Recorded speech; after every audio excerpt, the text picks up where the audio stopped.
Toc. Bonsoir tout le monde, ou bonne nuit, ou je sais pas trop quoi, je crois qu'il est 2 h du mat, un truc comme ça. Ouais. C'est mon tour. Alors déjà, premier disclaimer, au départ je voulais y aller au culot en disant oui mais en fait on m'a prévenu quelques jours avant, j'ai pas eu le temps de faire des slides, mais en fait les gens me connaissent très bien ici, ils savent d'une part que non, le mail on me l'a envoyé il y a des burnes, et c'est juste lundi que j'ai fait oh putain, on m'a envoyé un mail pour la nuit de l'info. Et en plus que d'une manière générale, j'aurais jamais fait de slide vu que j'aime pas faire des slides. Donc je vais pas prétendre qu'en temps normal, j'aurais préparé un truc et tout ça. Non, même avec 3 mois de préparation, j'aurais pas fait de slide, je serais venu les mains dans les poches. Mais je vais quand même retourner le truc pour me donner un bon dos. Je vais dire, parce qu'en fait, moi j'aime pas les trucs rigides et j'aime bien être un peu free jazz. J'aime bien être un peu impro, un peu free jazz, j'aime bien raisonner avec le public. Et c'est ce qu'on va faire. On va tout de suite commencer en proposant non pas de changer le plan, enfin, sauf si ça vous intéresse, parce que moi normalement j'ai prévu 2 confs d'une demi-heure chacune, une sur le machine learning, introduction machine learning, une autre sur introduction au système distribué. Donc ceux qui me connaissent, je ne fais que des introductions à chaque fois. Les gens me prennent pour un ouf, mais en fait je fais que des introductions de chaque domaine, c'est génial. Et tout le monde dit putain il est trop fort. C'est génial. Mais j'ai beaucoup hésité parce que paradoxalement le problème c'était pas 30 c'est beaucoup, c'est que 30 c'était pas assez, je ne sais pas quoi mettre dedans. J'ai beaucoup réfléchi qu'est-ce que je mets dedans, et ben je vais vous poser la question qu'est-ce que je mets dedans. Alors soit je fais bien 30 minutes. Sur le machine learning, je voulais présenter deux algorithmes de base de Hello World pour démystifier le truc. Alors soit je traite les deux, mais j'aurai 15 minutes chacun, soit je m'attarde sur un en particulier. Et puis lequel, ou bien je décide de parler que de machine learning, ou bien on parle plutôt de machine learning, ça vous fait chier, vous n'avez pas envie de partir en SIA, je parle que de système distribué. Donc voilà, qu'est-ce qui vous tente, est-ce que je reste sur le plan? Je me suis dit autant être un peu free jazz, on peut faire un système à main levée si vous voulez, ou bien tout le monde est mort et je fais comme si vous n'étiez pas là, je commence à parler. Yeah. Ok, qui c'est qui suit? On regarde sur le plan. Voilà. Qui c'est? Ouais. Alors généralement on pose la question à la fin, mais je la pose tout de suite. Qui c'est qui dort? Voilà. On va rester sur le plan, et puis au final, sur l'échelle de 1 à 10, à quel point ça vous dérange si je mords un peu? De 10, 20, 30, 40, 1 heure? Non, c'est quand même pas. Non. Faudrait quand même que les gens dorment. Alors, première conférence, Machine Learning is not magic. Alors il faut savoir, premier disclaimer, pourquoi je fais cette conférence. Je tiens à préciser, je ne suis absolument pas bon en machine learning. J'ai fait SCIA et j'étais loin d'être le major. Mais j'ai survécu, j'ai survécu. J'étais pas le dernier non plus, ça va. Mais ça a été très laborieux. Cette conférence, c'est quelque chose d'un peu cathartique pour moi. Je voulais absolument me prouver que non, il y avait moyen de comprendre. Et en fait, parce que y a un point commun au départ, un gros problème que j'avais, je me suis rendu compte que d'autres personnes avaient, c'est quand on parle de machine learning, les gens deviennent absolument paniqués, ils deviennent tout blancs. Je leur dis un algorithme qui est capable de détecter des visages dans une photo. Mais putain, mais comment c'est possible? Genre, est-ce que quelqu'un s'est dit, mais par où même je commence? Voilà un éditeur, voilà, t'as Vim d'ouvert, fais-moi un programme qui reconnaît un visage. What the fuck? Et donc pour moi, tous les trucs, oh là là, il a appris à jouer aux échecs, il a arrivé à détecter un visage, il arrive à deviner ça, il a appris, mais c'était de la magie noire, c'était du vaudou complet. Et j'étais totalement terrifié, jusqu'à ce que des amis m'ont botté le cul pour dire, va en SCIA, ça va te plaire. J'y suis allé, ça m'a plu, j'ai souffert, mais ça m'a plu. Finalement, après moult mois à souffrir, à comprendre que, en fait, c'est pas magique. C'est laborieux, c'est dur, mais c'est pas magique. Et donc mon but ici, c'est un peu de démystifier ça, et toutes les personnes qui se disent effectivement putain c'est de la magie noire, leur montrer qu'en fait le plus dur c'est de bien poser la question, et qu'une fois qu'on a bien posé la question, les maths qui sont derrière, pour les exemples que je vous proposais, c'est du niveau terminal. Ça ne va pas dépasser le niveau terminal, et pourtant c'est du vrai machine learning.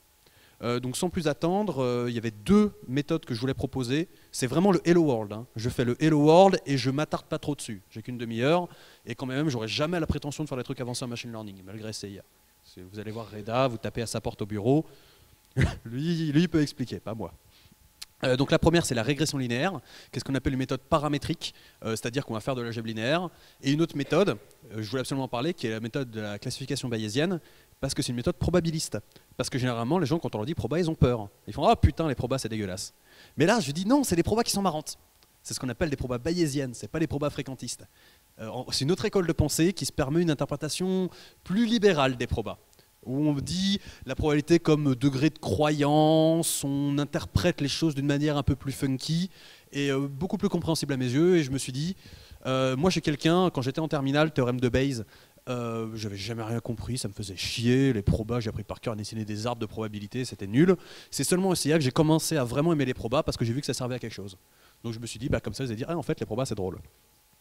Donc, pile ou face, plouf plouf, je commence par régression linéaire bayésien, allez paf, régression linéaire.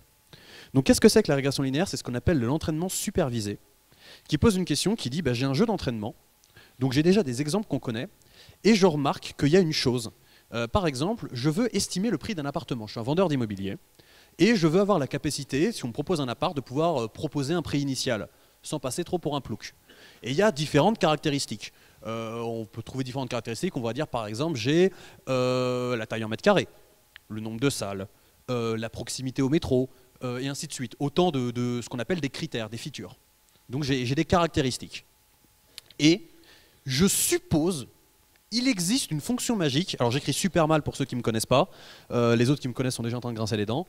J'ai une fonction f magique, je ne sais pas à quoi elle ressemble, c'est ce que je cherche, mais elle prend en paramètres des caractéristiques que je vais appeler x1, x2, x3, donc ça pourrait être la taille en mètres carrés, le nombre de salles, la distance, et magiquement, il va touiller, il va me sortir un y, et ce y, bah, c'est le prix de l'appartement que je devrais estimer.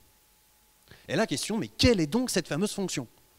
C'est donc là, on fait bien du machine learning, de l'apprentissage automatique, mais pour m'aider, j'ai déjà un jeu d'exemple. Tiens, voilà, pour t'entraîner, voici 1000 appartements où eux, avec telle caractéristique, on leur va attribuer tel prix. Et donc la question, c'est jouer à la chasse au trésor. Quel est donc ce f? Alors déjà, qui c'est qui se dit, oh, ça n'a pas l'air si compliqué? Qui c'est qui se dit, putain, c'est de la magie noire, c'est du vaudou, au secours, comment il va faire? Oh, il y en a un, c'est déjà ça. Voilà, donc je me sens un peu triste. J'espérais que les gens lèvent les mains, donc j'étais probablement le seul à être paralysé par ça. Mais bon, il faut croire que j'ai un blocage mental là-dessus. Puis maintenant. Alors bien sûr, on va faire ce qu'on appelle poser un modèle. On va supposer quand même que ça a une certaine gueule. Et le modèle qu'on va faire ici, dans ce cas, hein, parce que on va commencer par une méthode simple, régression linéaire, ben on va supposer que le modèle est linéaire. On va supposer que cette fonction est une combinaison linéaire de tous ces paramètres. C'est-à-dire, la fonction f est de la forme a x1 plus b x2 plus c x3, et on va même mettre un terme constant, par exemple, tiens, je peux le mettre ici, bon, z, il est ici. Et donc, c'est une combinaison linéaire. Alors, ici, à partir du moment où j'ai posé ce modèle, trouver la fonction f revient à trouver tous ses coefficients. Ces coefficients, on va les appeler les paramètres. Alors, ce n'est pas les arguments de la fonction, mais c'est les paramètres, c'est les petits réglages, les petits boutons pour régler la fonction. On les appelle les paramètres. Et on a une convention, on les appelle θ. Donc, de la même manière que j'avais un vecteur de caractéristiques, c'est de l'algèbre linéaire, donc pour la notation, on va beaucoup réfléchir en termes vectoriels. J'ai un vecteur de caractéristiques, x1, x2, x3. Je vais avoir un vecteur de paramètres, et on va les appeler θ1, θ2, θ3, et ainsi de suite. Donc le vecteur θ, c'est ce que je cherche. C'est le vecteur des paramètres, et c'est mon trésor. Si je le trouve, j'ai gagné. Alors effectivement, on va résulter un peu de notation. Très souvent, ce qu'on va faire, c'est on va poser un x0 qui vaut 1, juste pour que lui devienne un cas particulier, qui ne soit pas plus différent des autres. Comme ça, lui aussi, c'est z fois quelque chose, mais qui vaut 1. C'est pour mon ordonnée à l'origine, si vous voulez, dans x plus b, c'est mon b. Et résultat, ça s'appelle un produit scalaire. Je pense tous ceux qui ont fait un minimum d'algèbre, vous voyez bien que c'est le produit scalaire entre ces deux vecteurs. Hein, c'est ça fois ça, plus ça fois ça, plus ça fois ça. Comment on note ça? Produit scalaire. La manière dont on le note, il y a plusieurs manières, mais nous, ce qu'on aime bien, c'est dire x transposé θ. Pourquoi? Parce que les deux sont en vecteur colonne. Quand je le transpose, il devient une ligne. Multiplication comme ça, ça me fait bien mon produit scalaire. Donc tout ce que j'ai écrit, c'est juste une manière funky pour dire le produit scalaire. Donc cette fonction, pareil, un peu de convention, on l'appelle h pour l'hypothèse. Donc h, c'est ça. Alors je dis h de x paramétré par θ. Donc c'est-à-dire c'est une fonction qui prend un x, mais je la cherche, je peux la régler, je peux la bidouiller, et je peux bidouiller le θ pour essayer de trouver une fonction qui me va bien. Donc, trouver ça, c'est trouver θ. Alors comment on va faire? Il y a plusieurs méthodes, et la méthode qu'on va faire, c'est ce qu'on appelle la méthode des moindres carrés. Et la méthode des moindres carrés, ce que j'ai encore envie de vous dire, vous savez de quand elle date? Elle date de 1805, par Legendre, repris par Gauss en 1809. Et les mecs qui font ça, vous savez, vous êtes partis en S, il y a des gens qui sont partis en ES. Ben, ceux qui sont partis en ES, ils faisaient ça. Donc ce que je vais vous faire, ça casse pas trois pattes à un canard.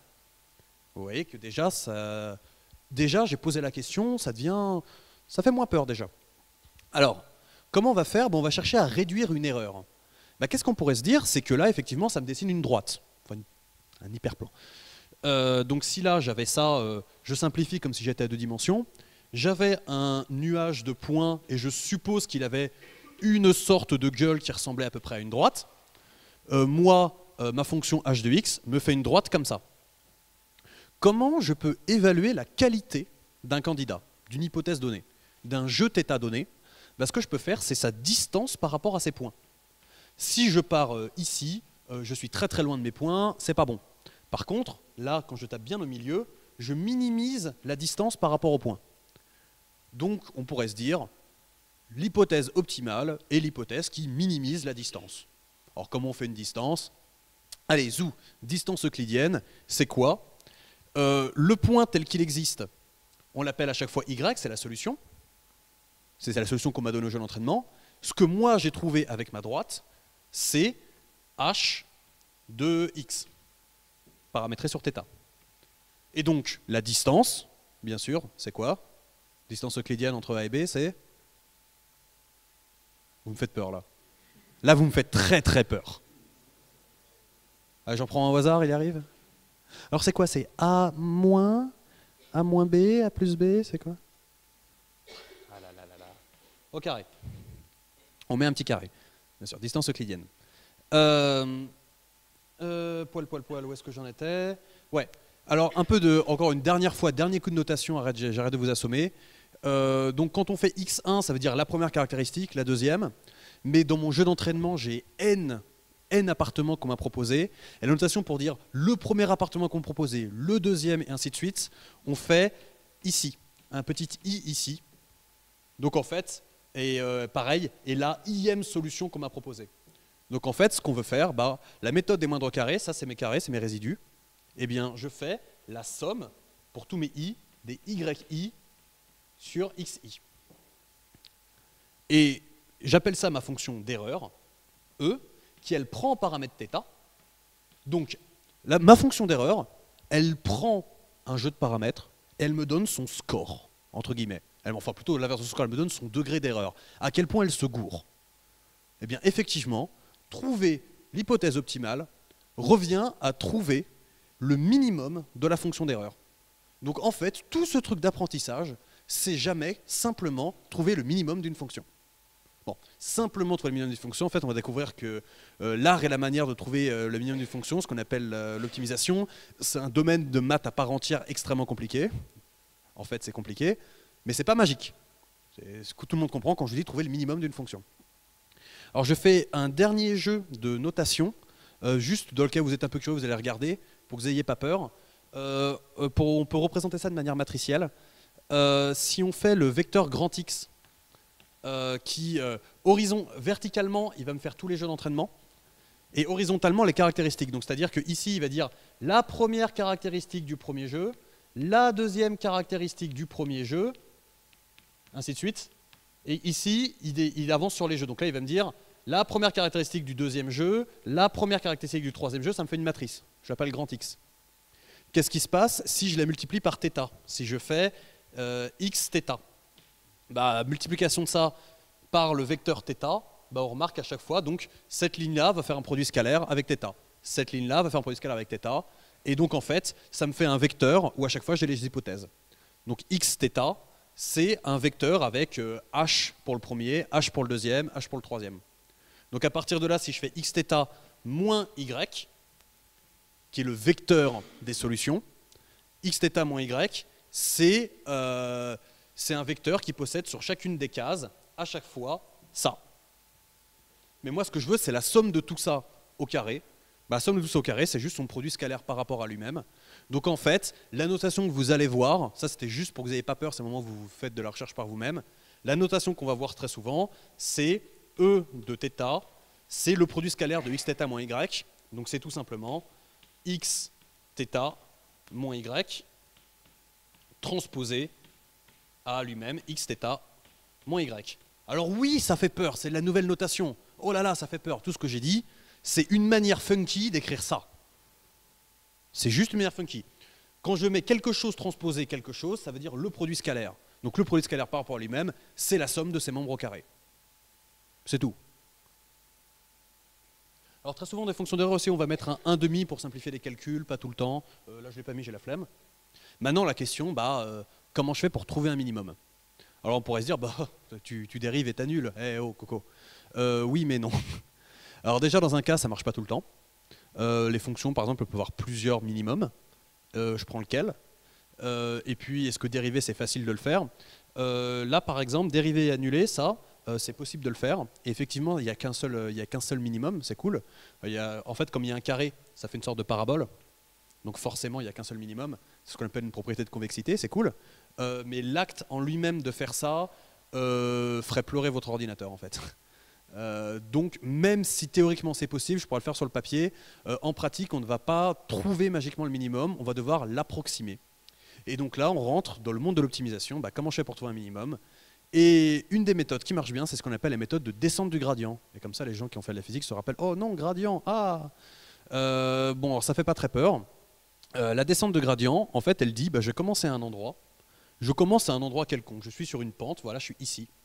Je suis ici, je veux trouver le minimum. Je peux aller soit à gauche, soit à droite. À votre avis, je vais à gauche ou je vais à droite? Clairement, je vais à droite. À gauche, ça monte. Donc, ce qui est sûr, c'est que ce que je veux faire, c'est avancer là où ça descend. Donc, si à chaque fois, on peut généraliser ça à 2 dimensions, donc je suis sur un plan, je veux trouver le minimum du plan, je suis ici, je vais où à 360 degrés autour de moi?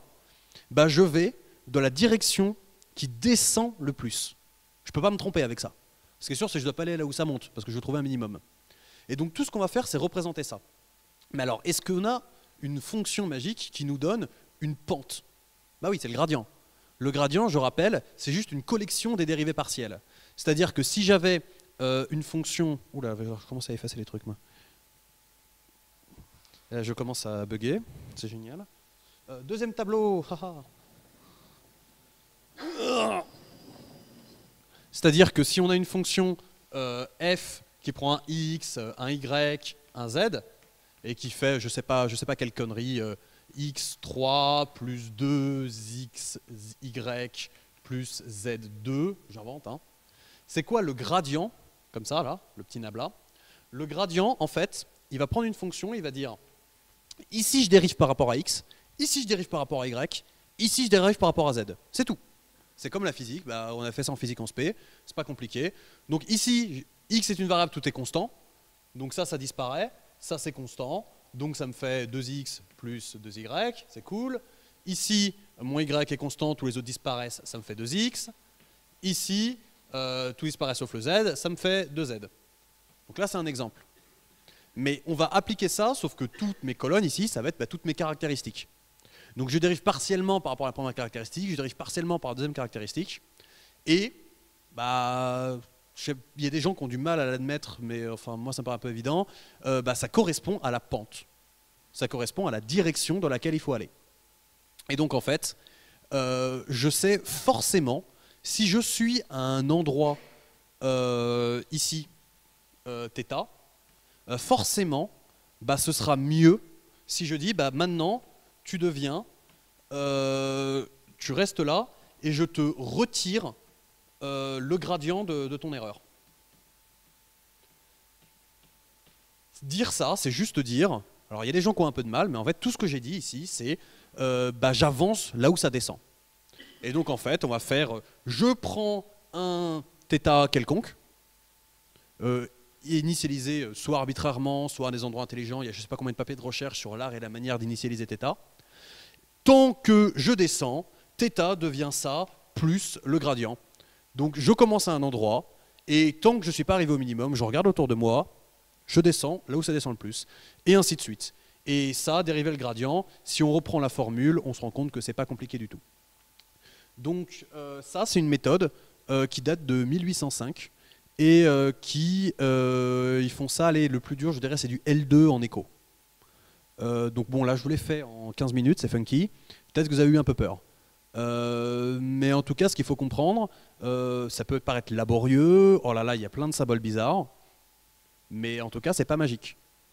Mon apprentissage, j'ai appris automatiquement, à partir du moment où j'aurais trouvé ces paramètres, il y a plein d'autres considérations, je suis un Hello World, mais apprendre ces paramètres, ce qui était une histoire d'apprentissage, de reconnaissance d'un schéma magique, de je ne sais quoi, bah non, c'était minimiser une fonction. Et le plus dur, c'était qu'il y ait quelqu'un qui ait eu le nez de poser ça dans ces termes, mais qu'à partir du moment où j'ai posé le terme de dire ah bah oui, je veux réduire la distance, bah, c'est quoi réduire la distance? Bah, c'est la somme des distances, bah, la distance c'est ça, bon, ça au carré. C'est pas compliqué. Et bah, je suis désolé, mais je trouve pas ça magique. Et moi, ça m'a beaucoup aidé. Bon, premier cas. Il y a des gens qui trouvent ça cool, imbitable, ils voient mieux, ils voient encore moins bien qu'avant. On va dire que c'est cool.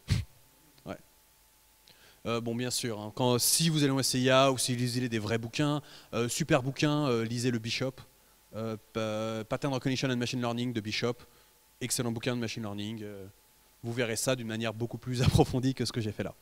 Mais maintenant j'aimerais parler de, oh oui, très bien, ça va me servir, de la méthode probabiliste. Oui, je me torche avec le machine learning, parfaitement. De la méthode probabiliste qui n'a rien à voir, quoique, mais elle, et cette fois-ci je trouve un autre problème, le problème de classification.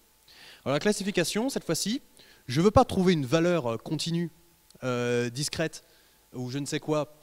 À partir de ça, je vais pouvoir classifier. On m'a passé des caractéristiques, et à partir de cette caractéristique, je veux pouvoir labelliser, mettre des choses dans des cases.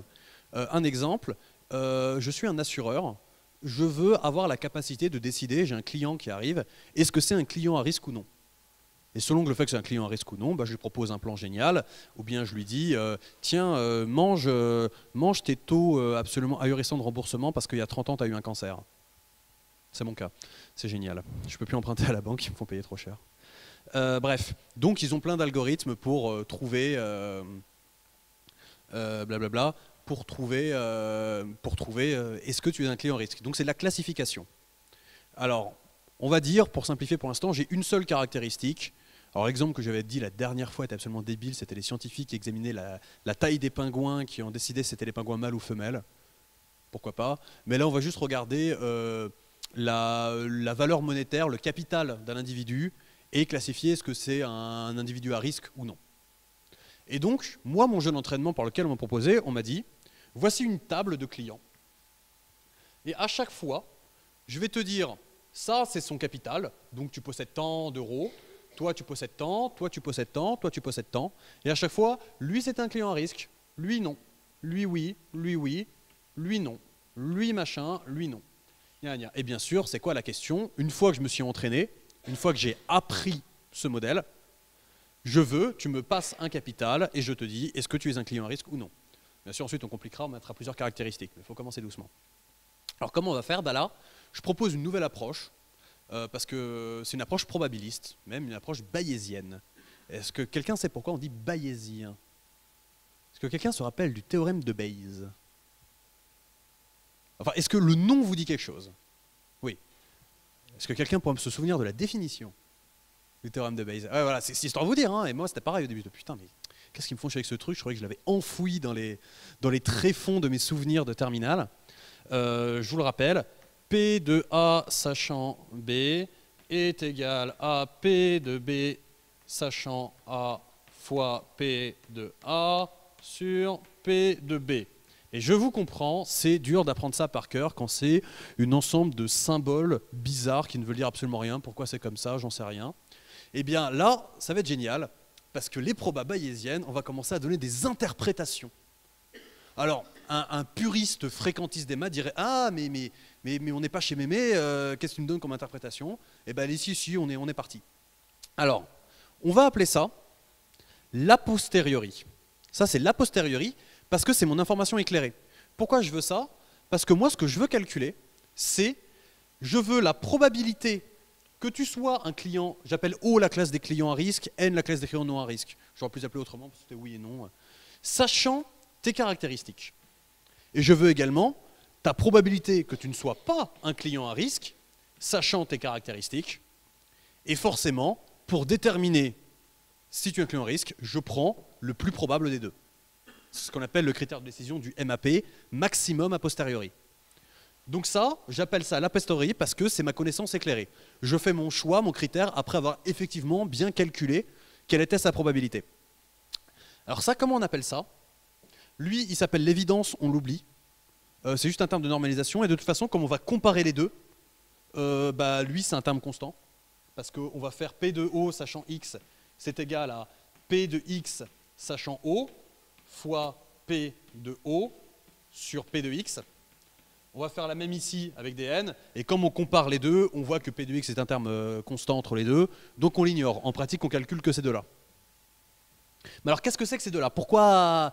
Qu'est-ce qu'ils représentent? Pourquoi est-ce qu'on fait ce calcul et pourquoi ça a du sens? Lui, il s'appelle la vraisemblance. En anglais, likelihood. Et la vraisemblance, il dit tout simplement à quel point, effectivement, ça correspond. Je vais revenir un peu après, mais ce qui est intéressant, c'est lui. Et c'est lui qui marque toute la différence avec le monde bayésien, enfin, du monde bayésien. Lui, on l'appelle l'a priori. Parce que moi, tout de suite, instinctivement, quand on me dit voici un nouveau client, tu dois me dire mais s'il est à risque. Si 80% des gens qu'on me présente à chaque fois, ils sont à risque, avant même de regarder le dossier du type, j'aurais tendance à dire qu'il est à risque. Parce que d'une manière générale, il y en a plus, a priori, sans même regarder ses caractéristiques, de par le fait que dans la population, il y a plus de gens qui sont à risque, j'ai quand même tendance à dire que c'est à risque. Ça va influencer ma décision. Donc ça représente. C'est mon a priori. Lui, c'est la vraisemblance, c'est effectivement, maintenant je regarde le dossier. On va plonger un peu là-dedans déjà. Comment je calcule lui? A priori, c'est très simple. J'avais un tableau de, je sais pas, on va dire de 100 clients. Il y en avait 75 qui étaient à risque, 25 qui n'étaient pas à risque. Ma probabilité d'à risque, tu as 3/4 de chance d'être à risque. Donc a priori, 3/4 des gens.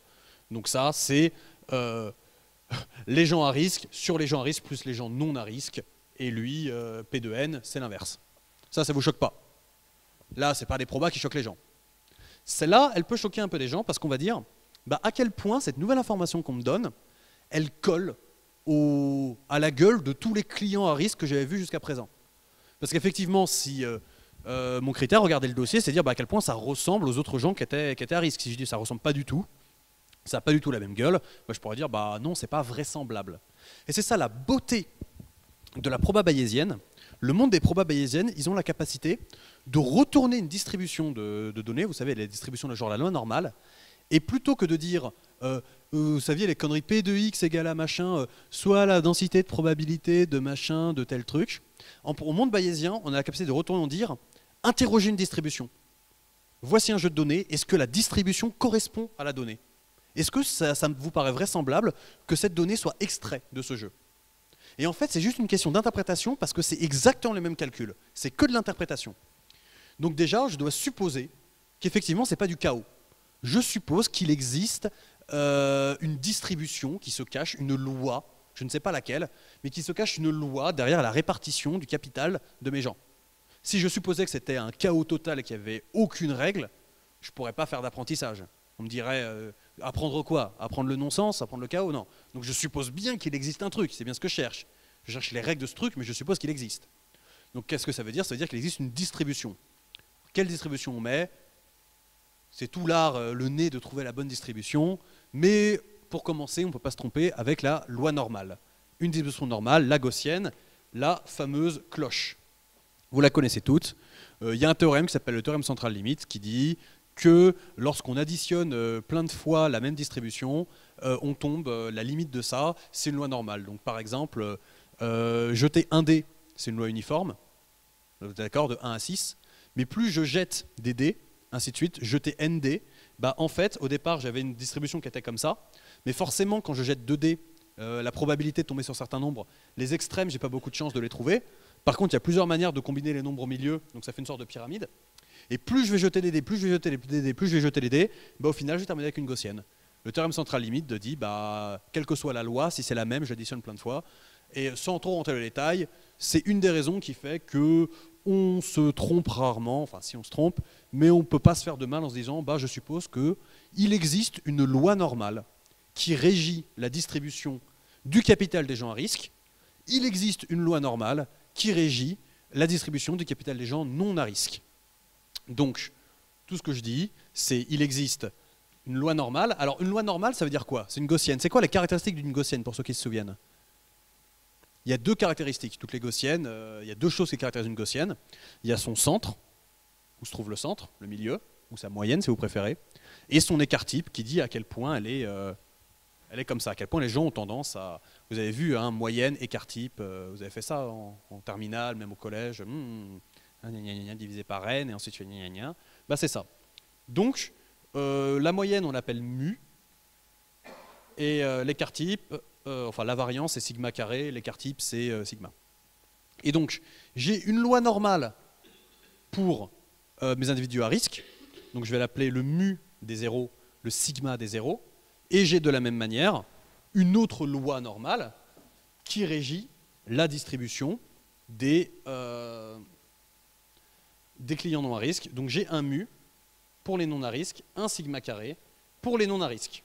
Alors oui, encore une fois, c'est de la notation, mais pour l'instant, je vous assure, peut-être que ça vous fait du mal, j'ai pas dépassé le domaine de la terminale. Là, je fais du programme de terminale. Là. Donc si vous dites putain, j'ai du mal à suivre, regardez-vous dans le miroir et dites-vous, est-ce que j'ai vraiment fait mes devoirs à la maison? Parce qu'être bac plus 3 et avoir des problèmes sur programme de terminale, c'est pas normal. Bref, eh bien, vous vous rappelez en régression linéaire, on avait des paramètres θ. Eh ben, c'est quoi mes θ? C'est quoi que je cherche? C'est ça. Je cherche ces 4 paramètres. Pourquoi? Parce que comment je fais pour, sachant ça, si on me donne une distribution, pour déterminer effectivement à quel point c'est vraisemblable qu'un nombre vienne de là. Ben, je vais vous dire un truc. Je mets côte à côte, j'ai une gaussienne comme ça, et j'ai une deuxième gaussienne qui, elle, fait ça. On l'a entendu. Et moi, je vous dis un individu. Maintenant, je vous dis, il y a un nombre qui est apparu, qui a été distribué, et lui, il est ici.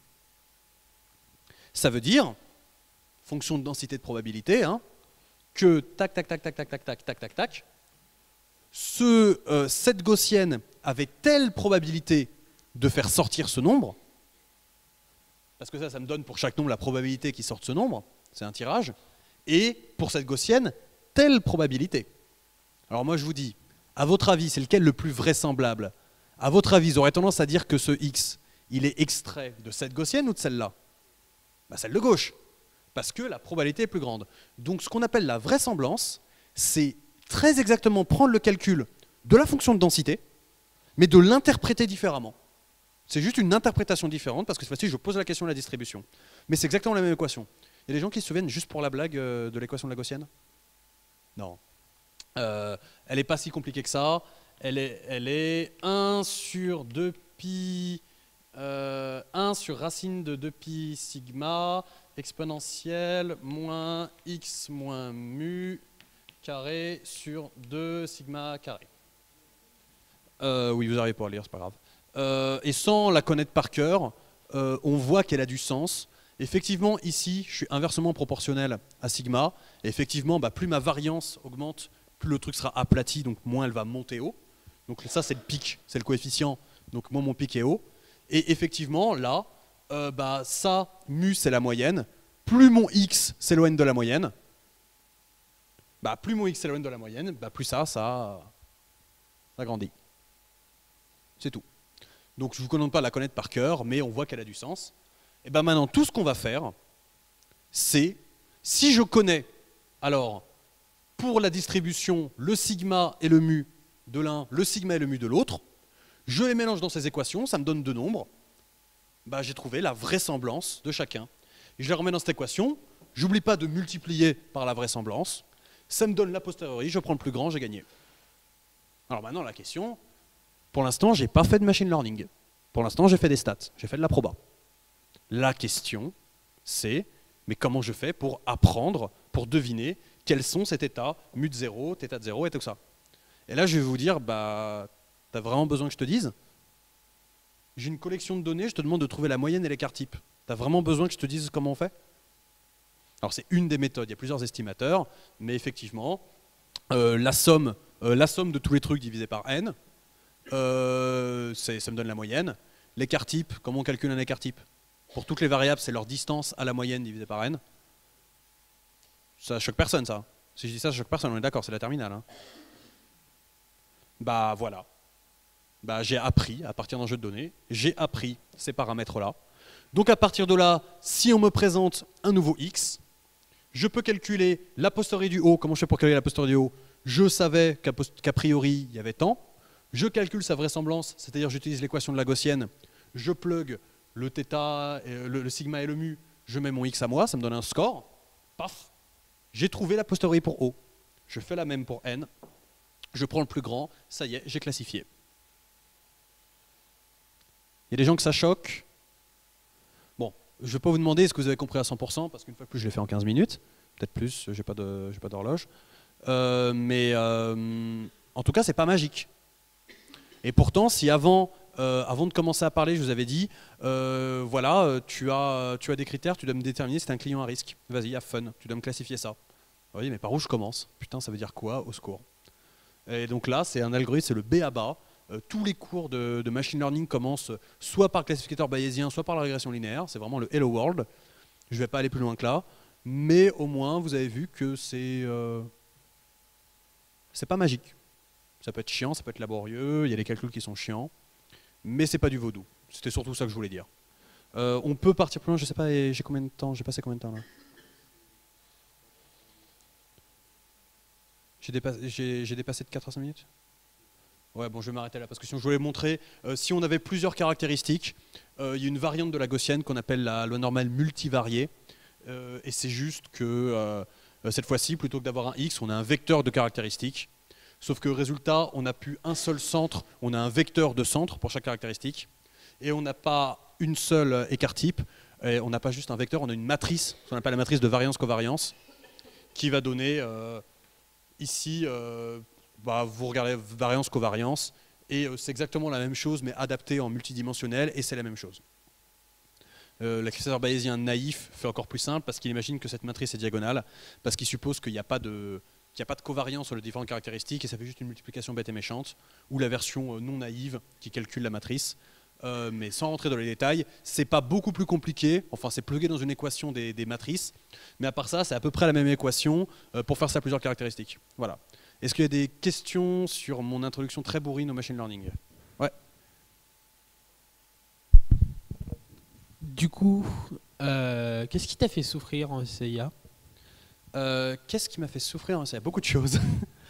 Déjà, alors c'est vraiment honteux ce que je vais dire, hein. Mais là, Parle pas des profs. Non, je parle pas de ça. Qu'est-ce qui m'a fait souffrir? C'est que là, je vous le dis en mode, mais tu vois, c'est pas magique. Ça, et on a fait ça à la première semaine. Et 3 mois plus tard, j'étais au LabAQ, j'ai fait, les gars, j'ai compris. Et tout le monde m'a regardé en disant, bah ouais. Et j'ai compris que j'avais littéralement 3 mois de retard. C'est que maintenant que j'avais tilté, que j'avais enfin compris que ça faisait du sens pour moi. Et que j'ai été en course contre la montre, à chaque fois essayer de rattraper les choses qui avaient du sens. C'est quelque chose que je n'ai toujours pas compris. Genre honnêtement, les supports vector machine ne me demandent toujours pas à quoi ça correspond, c'est de la magie noire. Donc ouais, j'ai toujours eu beaucoup de mal sur les maths. C'est surtout ça qui m'a fait souffrir. Ouais. Après, est-ce que j'avais un blocage mental qui m'était dit oh là là non, je pourrais jamais, c'est de la magie noire? Est-ce que faut avouer que c'est quand même un domaine de l'absolu qui est très compliqué? J'en sais rien. Après, c'est pas à moi de juger du score que j'ai fait en tant qu'SCIA, c'est à mes profs. Donc ça veut dire est-ce que j'étais un bon élève, est-ce que j'ai pas été un bon élève? C'est pas à moi qu'il faut poser la question.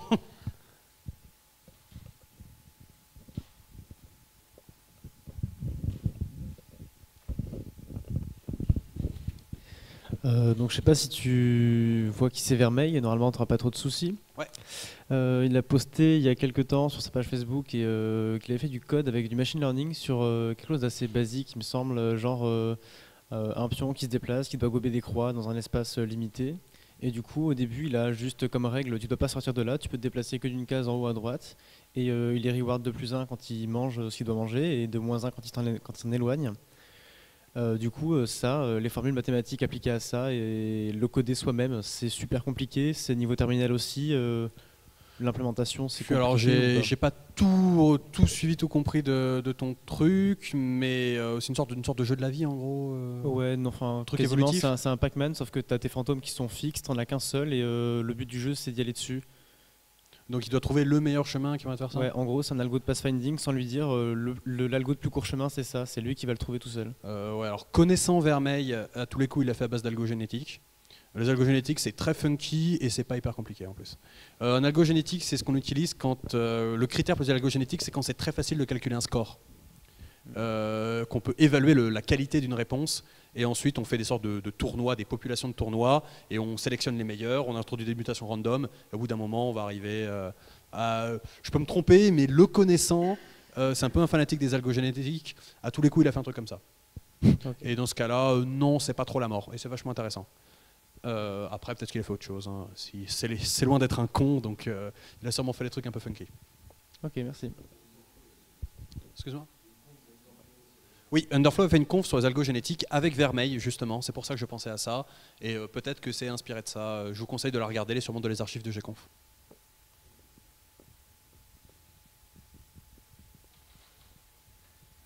Bon, bah, en espérant pas vous avoir trop traumatisé, en espérant que ça n'a pas été trop fouillé. Et peut-être que ça vous a donné... Alors, juste comme ça, est-ce qu'il y a des gens qui trouvent que maintenant les probas, c'est pas si horrible que ça? Ouais, alors vous dites ça pour me faire plaisir. Mais bon voilà, une conséquence, une utilité pratique de ça. Qui sait que ça donne envie d'aller plonger plus loin dans le machine learning? Ah, ça me fait plaisir. Ah, Reda il sera fier de moi. Sachant que j'étais un peu le mouton noir quand même, tellement j'avais du mal. Ça me fait plaisir. Bah voilà. Bah, je vais enchaîner sur petite pause ou si vous voulez, et j'enchaîne sur système distribué.